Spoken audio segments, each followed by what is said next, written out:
Chào mừng tất cả các bạn đã quay trở lại channel của mình Làm Đẹp Khoa Học. Và chủ đề hôm nay của chúng ta sẽ là cách chăm sóc da sau khi điều trị tàn nhang.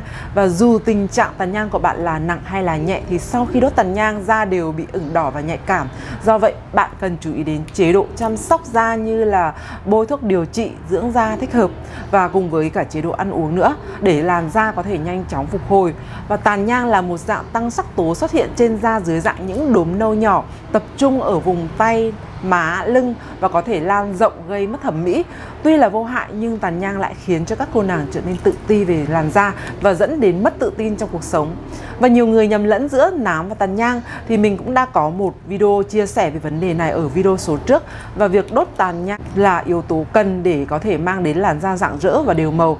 Và phương pháp này thì được sử dụng khá phổ biến và thường được thực hiện bằng cách như là tia laser cường độ cao để bóc tách vùng da bị tàn nhang, và từ đó thì hắc tố melanin sẽ được đẩy khỏi làn da và giúp cho tàn nhang mờ đi. Đốt tàn nhang thì có thể mang đến hiệu quả cao ngay từ lần đầu tiên thực hiện. Do vậy nếu như đang bị tàn nhang thì bạn hãy nhanh chóng đến các spa hoặc là thẩm mỹ viện uy tín để loại bỏ chúng. Và có thể nói rằng sau khi đốt tàn nhang thì việc chăm sóc da sẽ quyết định đến 90% là tàn nhang có được xóa bỏ hoàn toàn hay không. Và trên thực tế thì có nhiều người chủ quan vì thấy vết đốt không bị tổn thương quá nhiều nên không có chế độ chăm sóc phù hợp và dẫn đến làn da bị thâm sau khi bong vảy.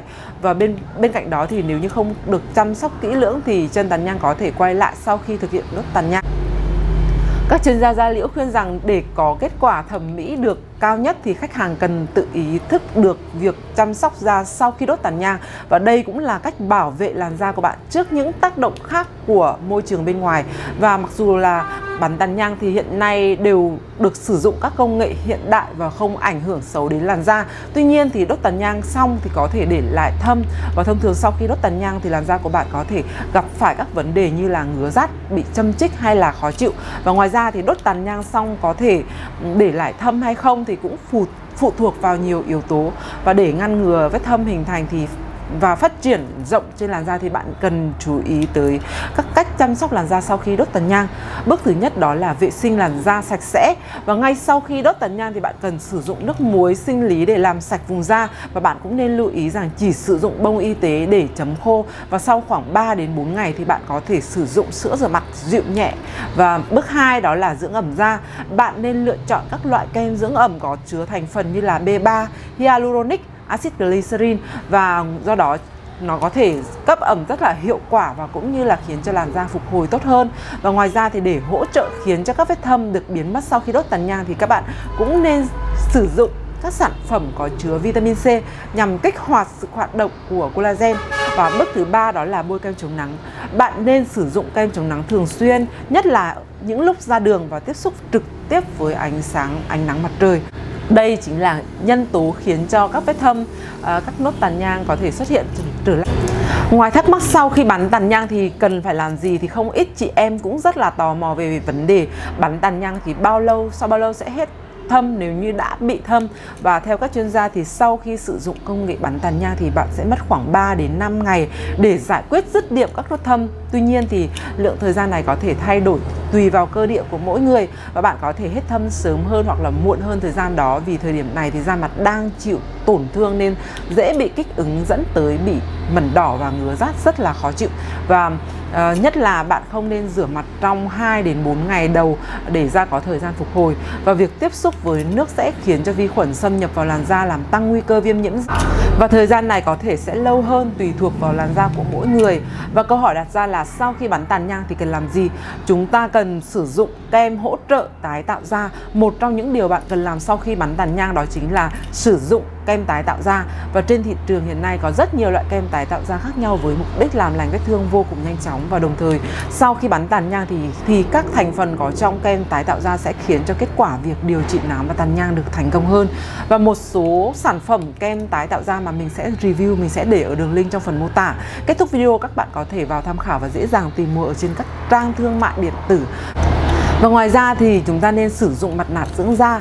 Mặt nạ dưỡng da cũng là một trong những sản phẩm mà bạn nên sử dụng sau khi bắn tàn nhang. Việc đắp mặt nạ sẽ khiến cho các lớp da non sẽ được bảo vệ và cung cấp được các dưỡng chất cho làn da sáng mịn hơn. Các bạn có thể lựa chọn những loại mặt nạ có chiết xuất từ thiên nhiên hay là từ mặt nạ giấy bán trên thị trường hiện nay, và bạn nên kiên trì sử dụng để khiến cho làn da được mịn màng hơn. Và ngoài ra thì dùng kem ức chế sắc tố melanin. Một trong những việc cần làm để chăm sóc cho làn da sau khi đốt tàn nhang đó là dùng kem ức chế melanin. Bởi vì sau khi thực hiện phương pháp trị liệu này thì những hắc tố này vẫn còn tồn tại bên trong làn da và có thể khiến cho tàn nhang xuất hiện lại bất cứ lúc nào. Việc kiểm tra làn da là điều mà bạn nên thực hiện sau khi bắn tàn nhang, bởi lẽ có như vậy thì bạn mới có thể biết được làn da của bạn đang phục hồi ở mức độ nào. Và ngoài ra thì các bạn cần bảo vệ làn da kỹ càng trước ánh nắng mặt trời. Tia UV là một trong những nguyên nhân khiến cho tình trạng tàn nhang thâm nám hình thành ở trên làn da của bạn. Do đó bạn cần bảo vệ làn da kỹ càng bằng việc sử dụng kem chống nắng, hạn chế tiếp xúc trực tiếp với ánh nắng mặt trời và luôn che chắn làn da cẩn thận khi ra ngoài. Và còn nữa, một trong những quy tắc chăm sóc da sau khi đốt tàn nhang là không được chạm tay lên mặt, vì đây là lúc hình thành da non nên làn da rất là yếu, dễ bị bụi bẩn và vi khuẩn từ tay của bạn xâm nhập dẫn tới nhiễm trùng. Và ngoài ra thì bạn cũng không nên dùng tay để lột bỏ lớp da chết, bong da trong thời gian này. Hành động này sẽ có thể gây tổn thương da, khiến cho thời gian phục hồi kéo dài hơn và có thể sẽ làm cho da mặt bạn không được đều màu. Và các bạn cần nhớ rằng sau khi đốt tàn nhang thì làn da rất là mỏng và nhạy cảm, do đó việc bảo vệ và chăm sóc da là hết sức cần thiết để làn da nhanh chóng phục hồi. Bạn có thể tham khảo cách chăm sóc da sau khi đốt tàn nhang theo từng giai đoạn mà mình sẽ chia sẻ sau đây. Đó chính là trong 24 giờ đầu tiên sau khi đốt tàn nhang thì làn da sẽ có biểu hiện ngứa rát và bị ửng đỏ sau điều trị. Đây là hiện tượng hết sức bình thường mà mỗi người sau khi đốt tàn nhang sẽ đều phải gặp phải. Và để giảm bớt được tình trạng này thì bạn có thể sử dụng đá viên bọc qua lớp vải sạch và nhẹ nhàng chườm lên da trong khoảng tầm 5 đến 10 phút. Tuy nhiên thì cần lưu ý không được để đá quá lâu, trên là sẽ làm tổn thương thêm, và chườm đá lạnh sẽ giúp giảm rát da, nhưng nếu lạm dụng thì sẽ gây bỏng lạnh rất là nguy hiểm cho làn da đang còn non yếu. Do vậy nếu chườm đá lạnh thì bạn nên thực hiện cách nhau từ 4 đến 5 tiếng đồng hồ một lần. Và trong 6 ngày tiếp theo thì các bạn nên lưu ý là không nên sử dụng sữa rửa mặt sau khi đốt tàn nhang để tránh chất tẩy rửa sẽ làm bong tróc làn da. Và sau một ngày khi da đã bắt đầu ổn định lại thì bạn dùng nước muối sinh lý lau nhẹ nhàng để làm sạch vùng da vừa điều trị. Và đồng thời thì nên sử dụng bông tẩy trang hoặc là miếng bông khô để thấm nước muối thay vì dùng tay thoa trực tiếp lên mặt.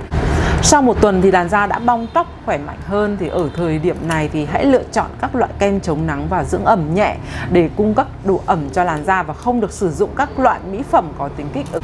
Ở giai đoạn phục hồi thì chúng ta cần lưu ý đến 2 điểm sau, đó là không để da tiếp xúc trực tiếp với ánh nắng mặt trời, sử dụng kem chống nắng có chỉ số SPF 30 và che chắn mỗi khi đi ra ngoài, và đó là cách bảo vệ da tốt nhất để tránh tàn nhang có thể quay trở lại. Các loại thực phẩm nên bổ sung đó là thực phẩm giàu chất đạm. Chất đạm không chỉ tốt cho cơ thể mà còn có tác dụng hiệu quả trong việc kích thích tái tạo làn da, và bổ sung đạm vào thực đơn ăn uống một cách thích hợp thì sẽ giúp các vết điều trị sẽ nhanh chóng hồi phục. Và một số loại thực phẩm có thể sử dụng như là sữa hạt này, khoai lang, thịt ba chỉ. Và ngoài ra thì chúng ta nên bổ sung các thực phẩm giàu vitamin C. Thì vitamin C được mệnh danh là loại vitamin tốt nhất cho việc kháng viêm, ngăn ngừa lão hóa. Và chúng ta nên thêm vào thực đơn các món có chứa nghệ. Hoạt chất curcumin trong nghệ sẽ có tác dụng chống oxy hóa cực kỳ tốt. Đồng thời nó cũng giúp việc chống nhiễm trùng này, làm lành vết thương, và nghệ còn có tác dụng khác đó là kích thích da non và hạn chế hình thành sẹo. Do đó rất là thích hợp cho làn da nhạy cảm sau khi đốt tàn nhang. Và bạn cũng có thể sử dụng nghệ kết hợp với sữa chua, mật ong để làm mặt nạ dưỡng. Chúng ta cần tránh nhóm thực phẩm gây sẹo thâm. Nhóm thực phẩm này thì có thể kể đến một loạt các nguyên liệu như là thịt bò, trứng, rau muống, nếp, và chúng là tác nhân gây thâm và sẹo đối với vết thương hở nên cần được hạn chế. Và ngoài ra thì các loại hải sản thuộc nhóm có mùi tanh, dễ gây mưng mủ, và chỉ nên ăn hải sản sau khi da đã bong vẩy và dần hồi phục. Và còn nữa, thức uống có ga này, chất kích thích này, chúng ta nên hạn chế tối đa việc uống bia, rượu, nước ngọt sau khi đốt tàn nhang. Và đó là tất cả những gì mà mình muốn chia sẻ tới các bạn trong video số này, cách chăm sóc làn da sau khi điều trị. Nếu như thấy video này hữu ích thì hãy ấn like để mình biết đã giúp được gì đó cho bạn. Đừng quên subscribe kênh nếu như đây là lần đầu tiên ghé thăm channel của mình, để các bạn có thể đón xem được những video mới nhất từ Làm Đẹp Khoa Học. Cuối cùng xin được nói lời cảm ơn và hẹn gặp lại các bạn vào 8 giờ mỗi tối.